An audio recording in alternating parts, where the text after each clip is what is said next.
Hey guys, welcome to Birth by Fire. I'm your host, Daniel Jacome. I'm so excited that you're joining me on this journey. In this show, we're going to interview real people, share real stories, and see real transformation. My heart and the heart I believe of the Lord is to encourage you to know that God can work through you wherever you are. That you, whether you're a pastor or a leader in the kingdom, in the church, or you're an individual that simply has regular life stuff going on, has a job, has family, has friends, that God can do something amazing in you. In 1 Peter chapter 1, verse 7, Peter writes that the genuineness of your faith, being much more precious than gold that perishes, though it is tested by fire, may be found to praise, honor, and glory at the revelation of Jesus Christ. The process of refining, though it may feel like it burns, it births something in you. This is Birth by Fire.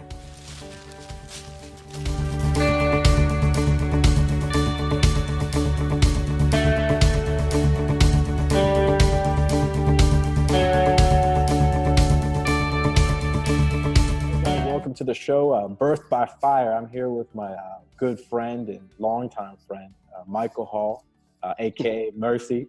We'll ask him about that. So I just want to welcome you guys to the show. This show is about life, about the things that a person has experienced in their testimony and how God has taken them through the fire to bring them to where they're at now. So this is our first show. So, hey, Mike, how you doing, brother? How you been? Good, my friend. Good, man. Yeah, man. It's really good. We're like, what, 20 years deep? Yeah, man. It's been a while. I think we met in the elementary school, I believe. I think in the fifth grade. Fifth grade, yep. Michael, so I'm here to interview you, and I want to hear what God has been doing in your life and let the audience know how God has transformed you.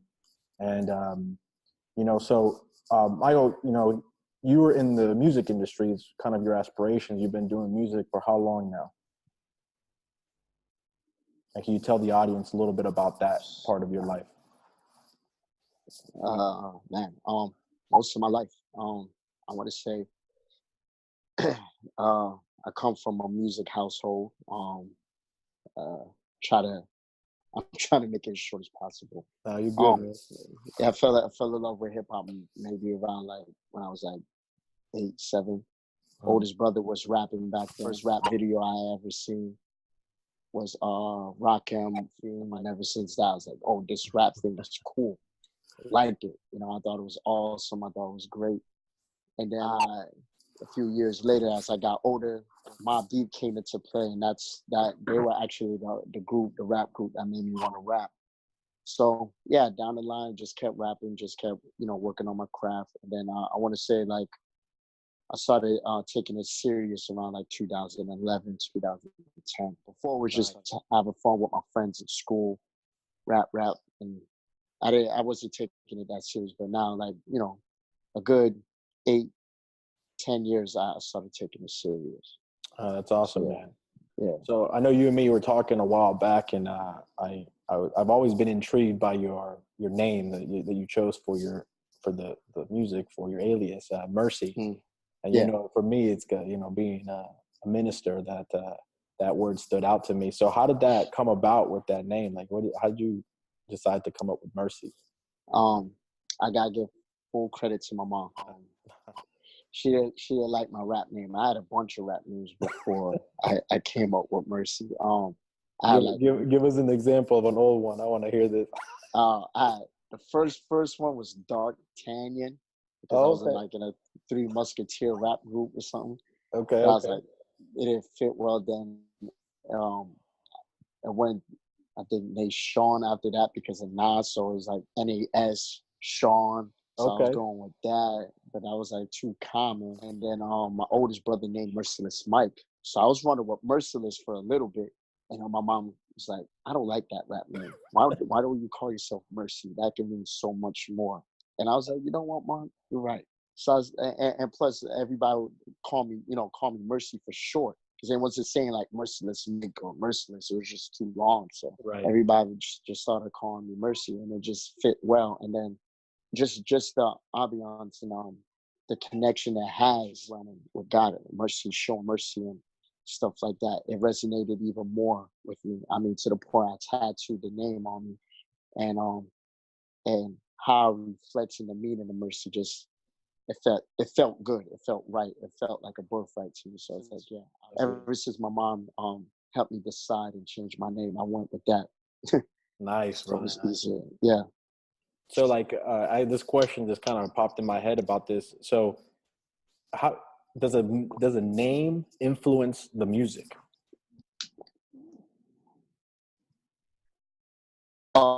Yes, definitely. In so many ways. I actually had a song called Lord Have Mercy. And Mm, it's basically it's very, I want to say it's biblical, I want to say it's righteous or a Christian rap, but it does emphasize my name connection with the higher power, mm, and seeing myself, I'm asking him for mercy, I'm begging for mercy, and to the point I became mercy. yes. And and it plays so many ways with the name. So yeah, the song definitely, the name resonated a lot, and a lot of my songs I try to put that my name to represent a way where people can relate to easily. So when Mm, I say mercy, I want people to relate to as much as possible. that's good. I like that. And that word alone just brings a lot of feeling, a lot of emotion, regardless of what you believe or you don't believe. You know what I mean? So I think that's good. Yeah, yeah. Yeah. So, I will put hopefully, if it's all right with you, put a link down below if other people want to be interested in hearing your music, we could do that. Oh, of course, I appreciate Yeah, that. I would love Thanks. for people to hear your heart. Um, and so look for that, guys, on the comments below. And then also don't forget to subscribe and like our channel. We'd love to have Of you course, yes. here. Yes. Um, so I mean, obviously for us, it's about the process. It's about what God has taken us through, and what I love about music, and especially rap, is that it's an expression now of the heart of an individual, regardless of belief as much as life experience. Like, yeah, belief is mixed in, and what you trust in that your belief in God, but also that experience the raw experience of life. And would you say that that's accurate, that, in the rap music, especially in the industry, and even for yourself, that, you're expressing an inner part of yourself to the world? Yes, sure indeed. I think music, I can't speak for everyone, but I could definitely say from my experience and experiencing from others, I think music is an outlet to voice any type of battle cry you might have inside, or any type of silent emotion that you feel you could be more vocal on.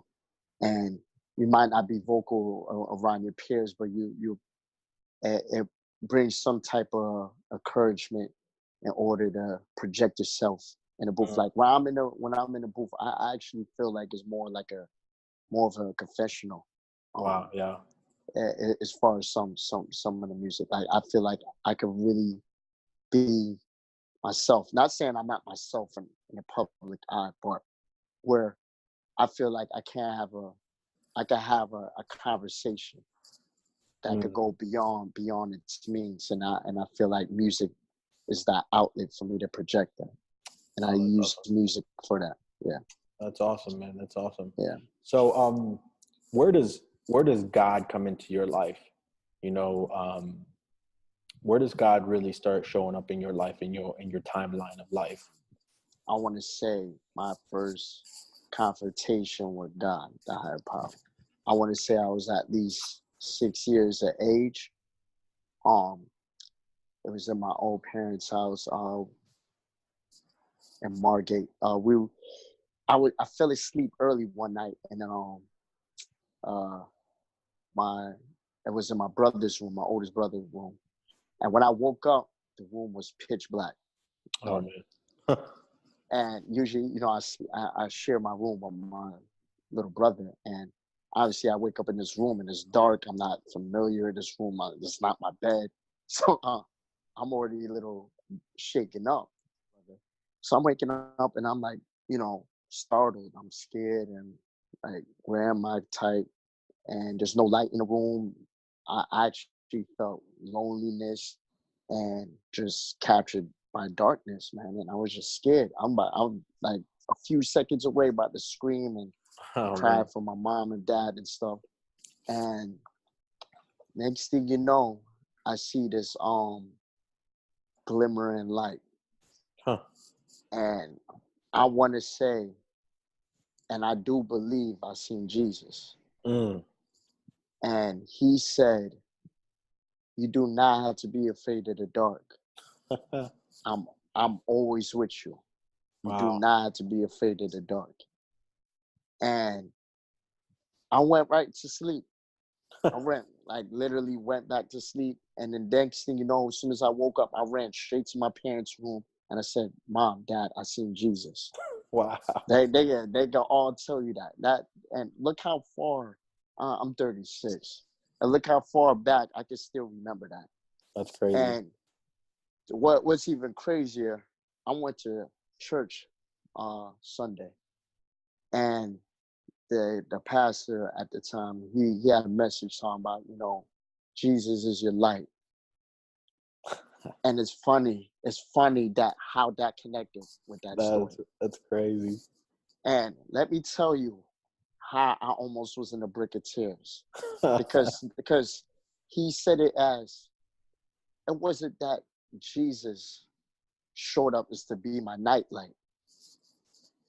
He was saying, he's your light in your darkest moments, whether it's in a relationship, whether it's financial problems, whether it's like you're having trouble starting the car, all these problems we face in reality. Jesus could just be that little light, that signal of hope, just to guide you through that darkness. And I didn't take it as that when I first witnessed it. I just took it as Jesus is my nightlight. Yeah. And it became a bigger light after Sunday, boy. So let there be light. Amen. Let there be light. So yeah, I want to say ever since that was my confrontation with him, and he's been with me ever since. Wow, man. Yeah. I mean, that's a huge 6 years old, man. Yeah. And what a testimony of God showing up to you at such a young age, and how that still is impacting you even in a greater way today. That's something else, man. When you look back at your life and you saw that moment when you were 6, and you look back through mistakes and trials and struggles and even dangerous moments. Yeah. Can you remember maybe a moment or a time where you saw God again show up and literally deliver you from a situation that could have been really bad?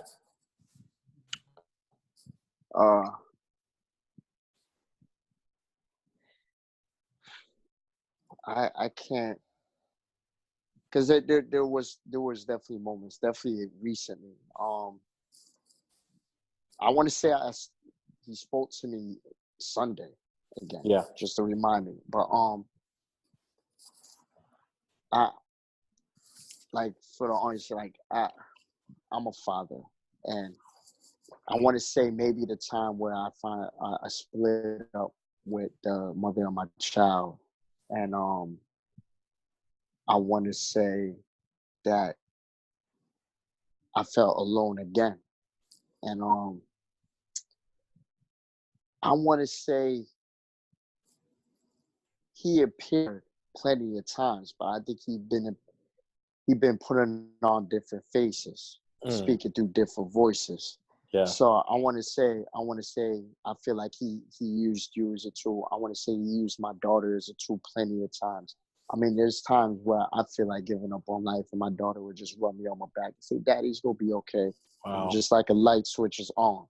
Wow. And just a hand, and just plenty of times. There was even a time a few years back, I had a bad migraine. I mean, like every day I was waking up and I always had a headache. And I went to get an MRI. I went to see a specialist. Nobody could have figured out what was wrong. Like every day I would have a constant headache, constant migraine.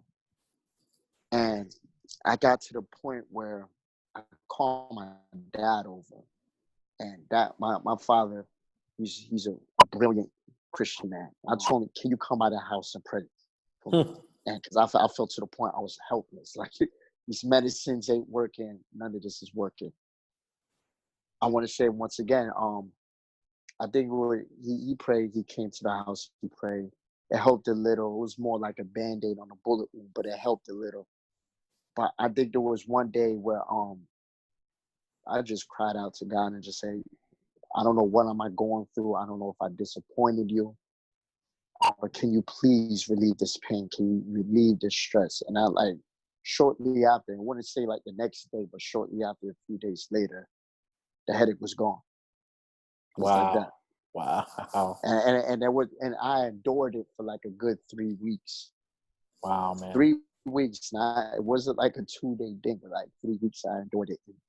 Wow. Dealt with so many specialists and nobody could have figured out what was wrong. So, wow. That's amazing. Yeah. That's amazing how God shows up for that. And, you know, for Yeah. the sake of the audience, you know, my heart for this channel, Birthed by Fire, is to show people that all the children of God, all who call on his name, can have an encounter with him and have peace and freedom. And it doesn't take you to be the most theological type person, like you've been studying the Bible all your life, that just the fact that you have faith is powerful. So just for the sake of the audience, man, are you a theologian? Are you a scientist in the Word of God, or you just a guy that has faith? I want to say I'm more than a guy that has faith. That has faith. I'm way more than definitely a believer. I mean, like I seen it. I don't care if anybody don't want to believe me. Like just today at work, a friend, I don't want to call him out as an atheist, but he's just like, so you gonna believe, you know, a lady gets pregnant by a ghost, this, that, and the third. And I said, yeah. I'm gonna believe all that. Amen. Why can't I mean, like, just the same way, nobody has to believe my story about seeing Jesus when I was 6. You know what I'm saying? But just having that belief got me where I'm at now. Just like how you're saying, like, the birth through fire, I feel like in a way you have to persevere through the flame. That's why when you get burned, you have to learn the lesson. Like, don't touch that, the stove is hot. That's right. But talking about being burned by fire, man, and being birthed by fire, I want to hit something a little bit closer to home with you. And, you know, the last 2 years have been really tough for you, right, man? And I want you to see it, if whatever you feel comfortable sharing, but share with the audience how God's really been working through you in this time, and let them know as well, like, you know, the process you've gone through, and where you're seeing yourself now in the next, the future, what's next for you. Yeah, I would say the past 2 years been critical, as I mentioned before. You know, just, you know, being in a family and then going through a broken home. Fortunately, me and mother of my child no longer together. So I was so driven to the concept of just keeping a family safe together, you know, and maintaining that, because I'm from a big family. She's from a big family. So you see it from the outside, of social media is starting to become a norm, as far as like broken homes, children going from broken homes, and single parents, and fathers leaving their kids, and mothers, you know, forgetting about the kids. So it's just like, I didn't want to get caught up in that matrix. For the past year, I've been trying to find multiple ways to get back the family. Whether she wasn't seeing it and she was, you know, didn't feel like it was right to get back, or it wasn't the time to get back, or the love was gone. I was losing myself, and I felt like, as well, it was a humbling experience, meaning that I wasn't perfect, and I felt like in a way. I want to say, I guess, karma, but I just felt like things had turned left when I wasn't seeing right, and or wasn't being right. Mm. I felt like God took this opportunity to rediscover myself and rediscover what's important in life, and that is myself. Because once again, like I said, I was losing myself. I was Yeah. losing myself to be with someone else. You know what I mean? And I always told myself and try to tell others, you can't be selfless to a person who's selfish. Before you lose yourself and don't know who yourself is. And it's funny, I said that, rap that same line, and there I go. I'm doing the same thing when I'm rapping about. So I took the initiative uh in the 2017 to change, rebuild my relationship with God, rebuild any relationships I had bad in the past, relationship with my daughter, and be as cordial as possible with the mother of my child, and just just live my life, not live the life that I foreseen or wanted to do, because you can't manipulate the universe. If the universe is not telling you, the universe is telling you go right, and you're like, nah, but if I go left, I'm gonna get it.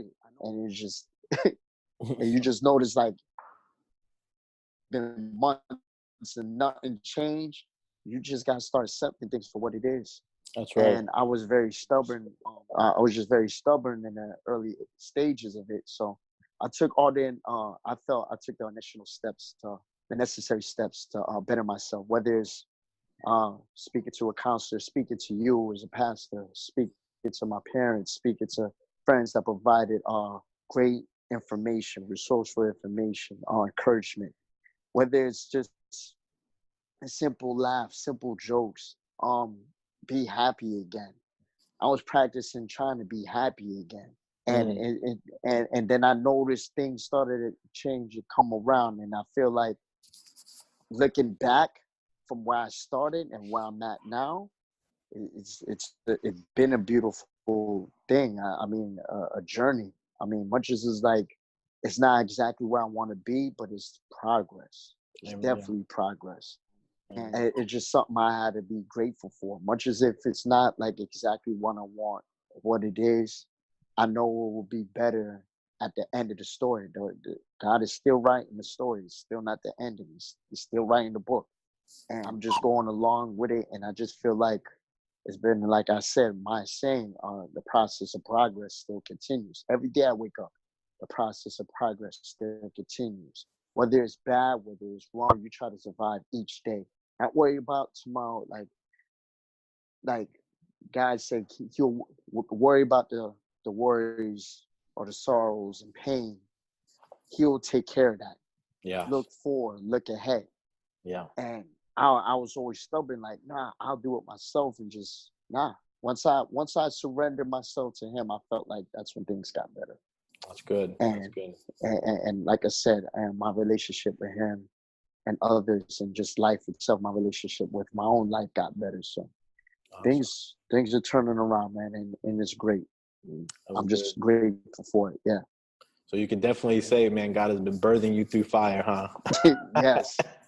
Flames, Flame. third degree burns and all, man. You It have was the an scars to arson. prove it.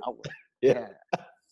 I went through an arson. I could actually become Human Torch now, but Yeah. that's but it's been a great thing, man. It definitely has.